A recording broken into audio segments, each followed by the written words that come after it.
সুপ্রিয় দর্শক, আসসালামু আলাইকুম। আজ শেয়ার করছি মাওয়া ঘাটের ইলিশ ভাজি। যারা এই ইলিশ ভাজি খেয়েছেন তারা তো এর স্বাদ ঘ্রাণ সম্পর্কে অবশ্যই জানেন, আর যারা কখনো ট্রাই করেননি তারা কিন্তু বাসায় এভাবে ট্রাই করতে পারেন। কেননা সবসময় কিন্তু মাওয়া ঘাটে যে ইলিশ ভাজিটা খাওয়াও পসিবল হয় না, বাসায় কিন্তু ট্রাই করতে পারেন। এজন্য আমি এখানে একটি ইলিশ মাছ নিয়েছি, আর ইলিশ মাছটা আমি খুব ভালোভাবে কেটে ধুয়ে পরিষ্কার করে নিয়েছি। আর দেখুন, এখন ইলিশ মাছটাকে খুব ভালোভাবে একটু কেচে নিচ্ছি। দেখুন, একটু ডিপ কাট করে ইলিশ মাছটা কেচে নিতে হবে।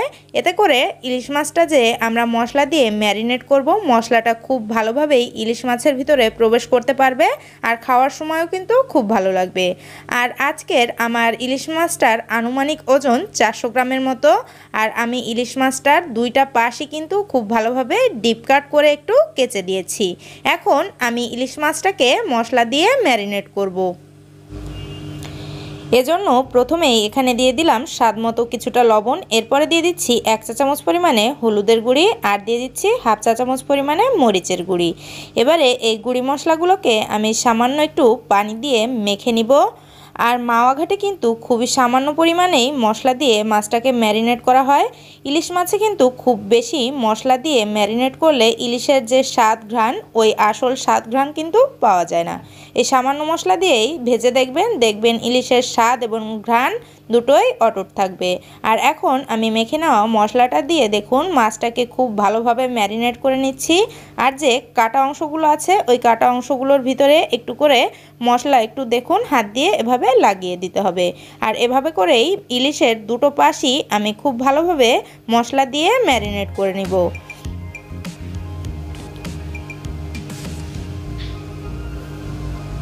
মাছটাকে ম্যারিনেট করা হয়ে গিয়েছে। এখন আমি চলে যাচ্ছি মাছটাকে ফ্রাই করার জন্য। মাছটাকে ফ্রাই করার জন্য চুলায় ফ্রাই প্যান বসিয়ে দিয়েছি। এখন এখানে দিয়ে দিচ্ছি পর্যাপ্ত পরিমাণে সরিষার তেল। মাছটাকে যদি সরিষার তেলে ফ্রাই করেন তাহলে কিন্তু খেতে বেশি ভালো লাগবে, আর একদমই মাওয়া ঘাটের যে ফিল ওইটাই আপনারা পাবেন। এখন তেলটাকে হালকা কিছুটা গরম করে নেব। তেলটা হালকা কিছুটা গরম হয়ে গিয়েছে। এখন এখানে ম্যারিনেট করে নেওয়া সেই মাছটা দিয়ে দিলাম। আর মাছটাকে দিয়ে এখন চুলার আঁচটাকে লোয়ের থেকে একটুখানি বাড়িয়ে দিব, যেহেতু মাছটা আস্ত, এজন্য কিন্তু খুব বেশি আছে মাছটাকে ভাজা যাবে না। আর মাছটাকে এপিটোপিট করে 2-3 বার করে একটু ভেজে নিতে হবে। আর এ সময় চুলার আঁচটা কিন্তু অবশ্যই লোয়ের থেকে একটু বাড়িয়ে রাখবেন। খুব বেশি আছে কিন্তু মাছটা ভেজে নিলে খুব ভালো ভাজা হয় না। মাছটার একটা পাশ ভাজা হয়ে গিয়েছে। এখন আমি মাছটাকে উল্টে দিব। দেখুন, মাছটা যেহেতু আস্ত, একটু সাবধানতার সাথে উল্টে দিতে হবে। দেখুন, একটা পাশ এরকম গোল্ডেন করে ভেজে নিয়েছি। এখন অপর পাশটাকেও এভাবে করে ভেজে নিব।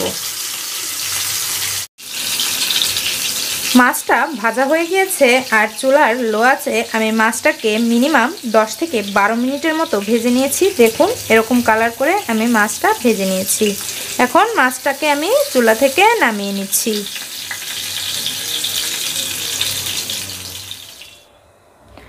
রেডি হয়ে গেল আমাদের মাওয়া ঘাটের ইলিশ ভাজি। আর দেখুন ইলিশ ভাজিটা কতটা পারফেক্ট হয়েছে। দেখুন, আপনারা আশা করছি দেখেই বুঝতে পারছেন। রেসিপি ফলো করে বাসায় তৈরি করে দেখবেন খাওয়ার সময় আপনারা বুঝতেই পারবেন না যে আপনারা বাসায় বসে ইলিশ মাছ ভাজি খাচ্ছেন। মনে হবে যেন সেই মাওয়া ঘাটে বসেই ইলিশ ভাজা খাচ্ছি। আশা করছি আমার আজকের রেসিপি আপনাদের কাছে ভালো লেগেছে।